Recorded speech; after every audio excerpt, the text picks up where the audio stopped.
ရွာနဲ့လာရှိုးနဲ့က9နိုင်လောက်ပဲကြာတာဆိုတော့ကျမတို့လည်းလာရှိုးကိုဆက်ပြီးတော့တွားလဲခဲ့ပါတယ်ရှင်ရွာကနေမိုင်းနောင်မရောက်ခင်ကျေးတီလမ်းခွဲကနေပြီးတော့ကျေးတီမိုင်းရဲ့လာရှိုးဆိုတဲ့လမ်းကနေပဲတွားဖြစ်တယ်လာရှိုးကိုဒီလမ်းကမတွားကျင်လေနောက်လမ်းကတွားလို့ရပါသေးတယ်အလန်းကကြတော့လဲချားမိုင်းကင်နမ်လန်ပေါ့နော်အဲ့ဘက်ကနေတွားတဲ့လမ်းပေါ့နော်ဒါပေမဲ့ကျမတို့ကဒီလဲချားအကျော်ကရွာဆိုတော့ဒီရွာနဲ့ကပုံနီးရပေါ့နော်ကျေးတီလမ်းဘက်ကပုံနီးရအတွက်ကြောင့်မလို့ကျေးတီလမ်းကနေပဲတွားလိုက်တယ်လမ်းကတော့ကောင်းတစ်ချက်မကောင်းတစ်ချက်ပေါ့နော်လမ်းချောင်းလမ်းလေးတွေကကျင်းလဲကျင်းနေကောင်းသွားလိုက်မကောင်းသွားလိုက်ကြောက်ခဲလမ်းတွေဖြစ်သွားလိုက်ပေါ့နော်လမ်းတွေကတော့နည်းနည်းတိတ်မကောင်းပေါ့နော်ကျေးတီမရောက်ခင်အထိပေါ့ဒီရွာလေးကဝမ်ဖိန်းရွာပေါ့နော်ရွာအဝင်လေးလာလို့ကျွန်မလေးရိုက်လာခဲ့တာဒီကြားထဲမှာတော့ရွာလေးတွေအများကြီးရှိပါသေးတယ်ရွာနာမည်လေးတွေကရှမ်းနာမည်လေးဆိုတော့ကျွန်မလည်းအများကြီးမှတ်နိုင်တဲ့အတွက်ကြောင့်မို့လို့မှတ်မိတဲ့ရွာလေးတွေကိုပဲထည့်ထားပါတယ်ရှင်ဒီရွာလေးကကြတော့မိုင်းကောင်ရွာပေါ့နော်ဒီဘက်ကကြတော့လေတရွာနဲ့တရွာကဆက်နေရပေါ့နော်ဒီမိုင်းကောင်ကနေပြီးတော့ကျေးတီကိုရောက်ဖို့ဆိုလို့ရှိရင်14ကီလိုမီတာလောက်ပဲတွားရတော့တာပေါ့နော်။နောက်လမ်းခွက်ကနေကျေးတီလမ်းထိကတော့ကတ္တရာလမ်းပေါ့နော်တော်တော်လေးလေးမောင်းလို့ကောင်းနေဒါပေမဲ့လို့ဟိုဂျိုင်းခွက်တွေတော့ရှိရပေါ့နော်။ကဲကျေးတီမြို့ကိုရောက်ပါပြီ။ကျမကဒီကျေးတီမြို့ကိုဆိုင်းဘုတ်ကိုမြင်တော့ပေါ့နော်အစာပိုင်းပြောနေသေးရကျမဖုန်းရှူလိုက်ဆိုတဲ့လမ်းကြီးကိုဖြတ်ရမယ်ဆိုတော့မသိသေးခင်အချိန်ပေါ့နော်ကျမဖလန်ဖလန်ထားပြီးတော့ဗီဒီယိုလေးတွေရိုက်တပ်ပုံလေးအမှတ်တရလေးပါရိုက်မယ် post လေးပါပြီးကျမပြောနေသေးတ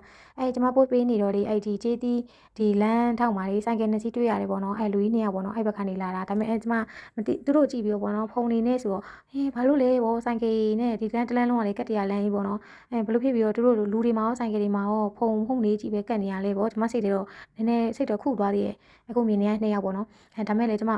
ါသူတို့ဘယ်လမ်းကလည်းလာတယ်မသိပါဘူးလေဆိုဒီတိုင်းထားလိုက်တာအခုကကျေးတီမြို့တွေကိုရောက်ပြီပေါ့နော်ကျေးတီကနေပြီးတော့မိုင်းရဲကိုဆိုရင်82ကီလိုမီတာကျော်သွားရမှာပေါ့နော်လာရှိုးတီကတော့160ကီလိုမီတာကျော်တယ်ဒါကကျေးတီမြို့မှာကြီးပေါ့နော်ကျမသဘောကျလို့ရိုက်လာခဲ့တာလမ်းမှာတွေ့တယ်များကျမသဘောကျတဲ့နေရာလေးဆိုလို့ရှိရင်တော့ရိုက်လာတာပေါ့နော်မနက်စာကိုကျေးတီမှာစားမယ်ဆိုပြီးတော့ဆိုင်လိုက်ရှာနေရနေပြီးကျမကျောင်းရှိကိုရောက်သွားတယ်ပေါ့နော်ကျေးတီသူကျေးတီသားလေးတွေကအရန်ချိုးချတာပဲရှင်မနက်စာကိုခန်းမိုင်ခန်းဆိုတဲ့ထမင်းဆိုင်မှာဝင်စားဖြစ်ပါတယ်သူကကျေးတီမြို့ထဲမှာလည်းတစ်ဆိုင်ရှိတယ်ကျေးတီမြို့အထွက်ဘက်မှာလည်းစီဆိုင်နဲ့တွဲရထမင်းဆိုင်တစ်ဆိုင်ရှိရပေါ့နော်သူဆိုင်ကမနက်အစောတောင်မှဟင်းတွေကတော်တော်လေးကိုစုံနေပြောရမယ်အမဲသားတို့ဝက်သားဒီကြက်သားတွေရောဒီငါးဥငါးကြော်အစုံရှိရပေါ့နော်ဟင်းတွေကသူဆိုင်မှာကအဝါစားဆိုလို့ရှိရင်1000ခွဲပေါ့နော်ပုံစားဆိုလို့ရှိရင်1000ခွဲပေးရပါတယ်ပုံစား1000ထဲမှာဆိုရင်အသား2မျိုးရွေးချယ်လို့ရတယ်ပေါ့နော်ကျမကအဝါမစားနိုင်တဲ့ဖြစ်တဲ့အတွက်ကြောင့်မလို့ပုံမဲစားခဲ့ရပေါ့နော်1000ပေးရပါတယ်ကျမကတော့ဒီငါးကြော်လေးရယ်ဒီကျမရဲ့ကြာကြော်ကဝက်ဥချောင်းလေးရယ်ပေါ့နော်သူ့ရဲ့ဒီအရင်ဟင်းလေးတွေကလည်းလေစုံနေရပဲရောအတိုးမြုပ်လေးတွေလည်းစုံနေရပဲဒါငပိတောင်းပြီးရင်ပဲဖို့ထောင်းလေးလည်းရှိတယ်ပြောင်းမှုကြော်လေးလည်းရှိတယ်ဒါကပန်းပွင့်ကြော်ပေါ့နော်ပန်းပွင့်ကြော်လေးလည်းရှိရဒါကမုံရင်းချင်းလားမသိဘူးဒါနာမည်ချင်းတုတ်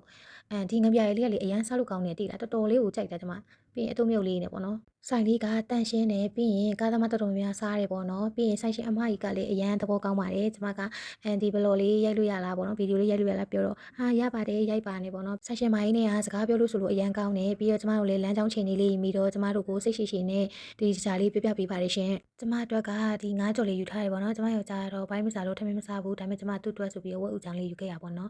ဒီလိုမျိုးပကံလေးနဲ့ထည့်ပေးတာအရင်ဟင်းတွေကတော့လေကိုစားနိုင်တဲ့လောက်စားတာယူထားတာပို့ပြီးတော့ကောင်းပါတယ်မဟုတ်လို့ရှိရင်အဲ့လိုမျိုး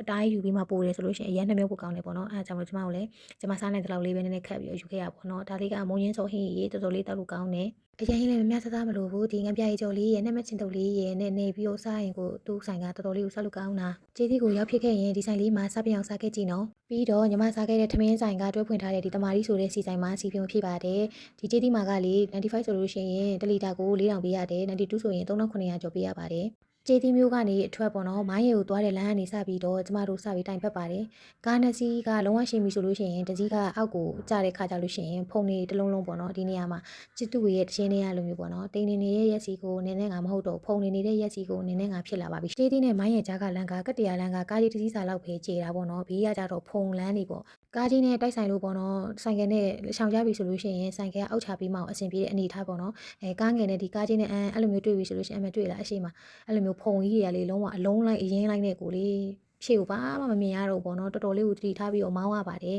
နောက်ဗီဒီယိုမှာဒီထက်လာတဲ့လမ်းလေးတွေကိုဆက်ပြပေးမှမို့လို့ပြန်တွေ့ကြမယ်နော်